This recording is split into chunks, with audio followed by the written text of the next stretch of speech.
السلام عليكم ورحمة الله وبركاته. أهلا بيكم في مطبخ داليا. النهاردة إن شاء الله هنعمل مع بعض أكلة سريعة جدا، مش هتاخد منك 10 دقايق واقفة في المطبخ، علشان بقى الولاد لما يطلعوا مستعجلين كده من المدرسة وعاوزين بقى يتغدوا أكلة سهلة وسريعة كده، هتعملي لهم صينية المكرونة بالبشاميل دي. شايفين يا جماعة شكلها عامل ازاي؟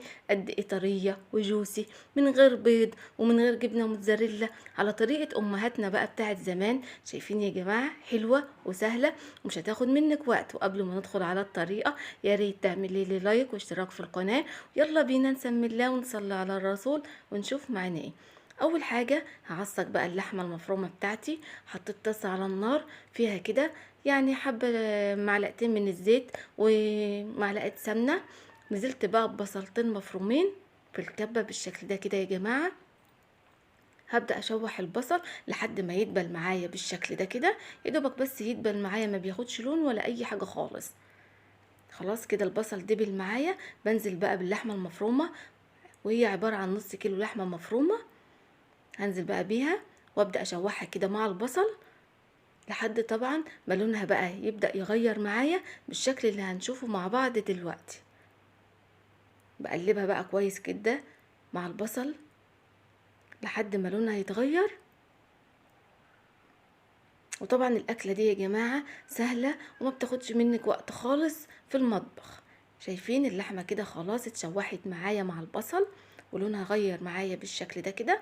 بنزل بحوالي كده فلفلتين، واحده حمراء وواحده خضراء. طبعا لو ما عندكيش احمر ما فيش اي مشكله، هتنزلي بفلفلتين كده خضر برضو ضربتهم في الكبه. وهبدأ اشوحهم برضو بالشكل ده كده. حابة برضو تحطي جزر مبشور، حابة تحطي اللي انت بتحبيه براحتك خالص. بعد كده هحط بقى التوابل.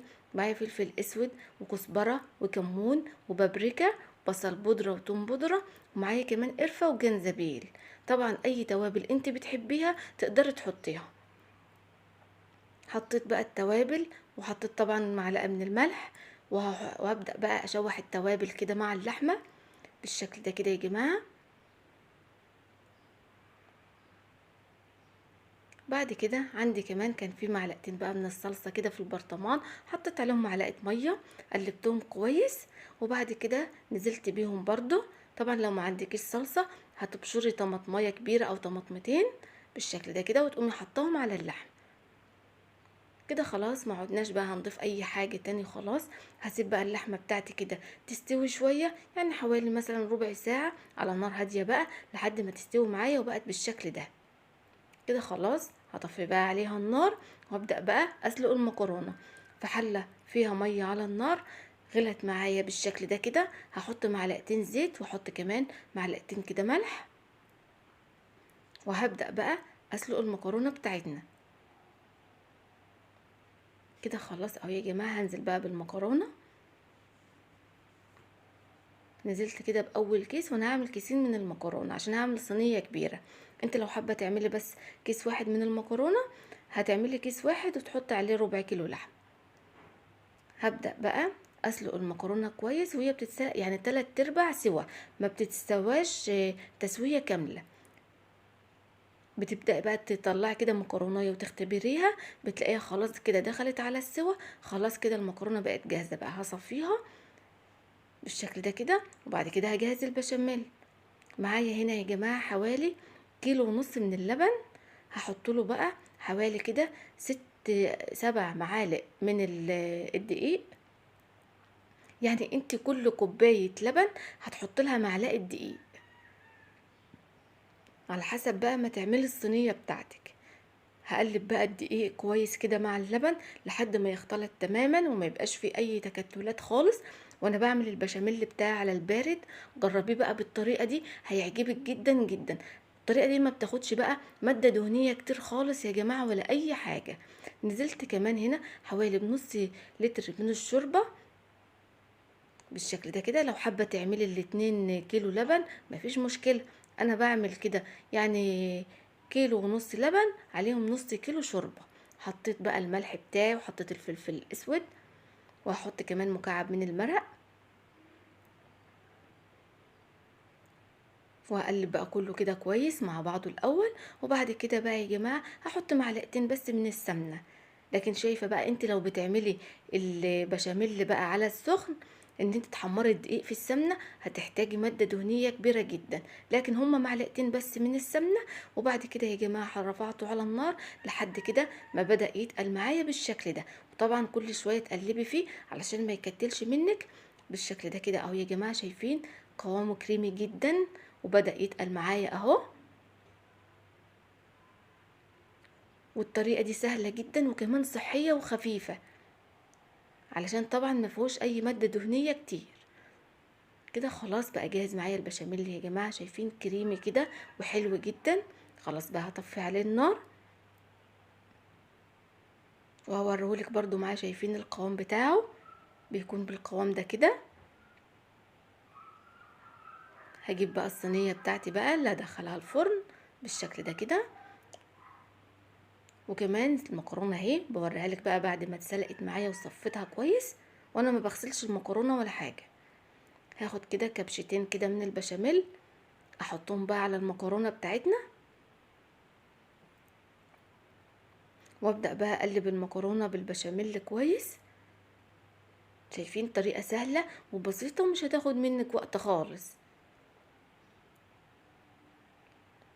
بجيب بقى الصينية بتاعتي وبحط فيها برضو كبشتين كده من البشاميل في ارضية بقى الصينية، وببدأ اوزعهم بقى في الصينية.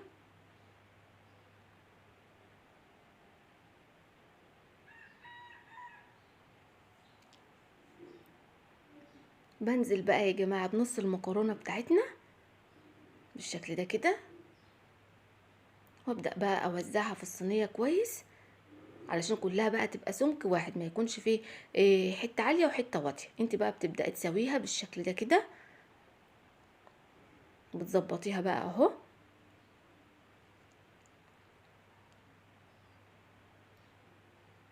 كده خلاص انا سويت بقى المكرونه.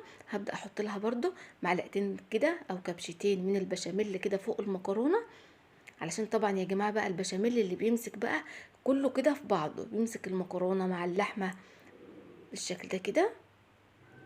بعد كده بقى هجيب اللحمه بتاعتنا اللي عصجناها، هبدا بقى انزل بيها يا جماعه بالشكل ده كده، واوزعها طبعا فوق الطبقه الاولى من المكرونه. وزي ما بقولك اكله مستعجلين بقى، عاوزه مستعجله وعاوزه بقى تغدي الولاد بسرعه قبل ما يجوا من المدرسه، هتخش بقى تعملي لهم الصينيه ديت بقى ومش محتاجه جنبها اي حاجه خالص. وطبعا لو وصلت لحد هنا ونسيتي تعملي لي لايك، يا ريت تعملي لي لايك علشان هو اللي بيرفع الفيديو ويخليه يتشاف. وزعت اللحمه كويس. بعد كده هجيب كبشتين من البشاميل واحطهم كده فوق اللحمه، واوزعها برضو كده بالشكل ده. والطريقة دي بقى يا جماعة بتاعت امهاتنا بتاعت زمان، من غير اي افتكاسات خالص، من غير ما جبنة موتزاريلا، من غير بيض. وطبعا لو عندك برضو جبنة موتزاريلا وحابة تحطيها لها على الوش مفيش اي مشكلة، يعني براحتك خالص.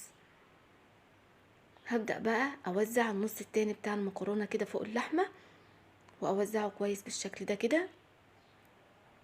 والصينية ديت صينية كبيرة يعني ما شاء الله تكفي العيلة كلها.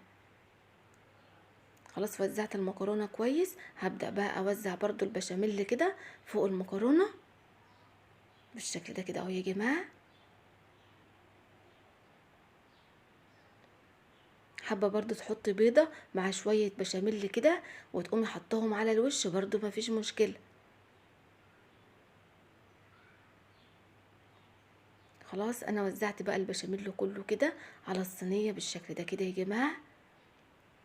وطبعا في الوقت ده بكون مشغلة الفرن على اعلى درجة حرارة، بشغله يعني بتدخليها بقى تحت الشواية. طبعا كل حاجة مستوية بدخله بقى تحت الشواية، يعني بيقعد بقى معاكي نص ساعة على حسب الفرن بتاعك.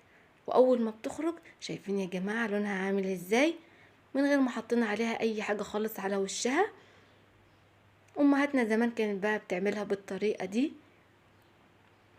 وطبعا بقى تقدري تقدمها لهم سخنة، بتكون بقى جوسي وطرية وحلوة جدا. تقدري تسيبيها لما تبرد شوية بتطلع معاكي الخرطة بخرطتها برضو مفيش مشكلة، على حسب هم بقى بيحبوها ازاي. طبعا انا عندي الولاد بقى بيحبوها سخنة جدا جدا، يعني تكون طالعة من الفرن وتحطها لهم على طول. طبعا لو الوصفة عجبتك يا ريت تعملي لي لايك واشتراك في القناة. اشوفكم على خير يا رب في الفيديو اللي جاي، والسلام عليكم.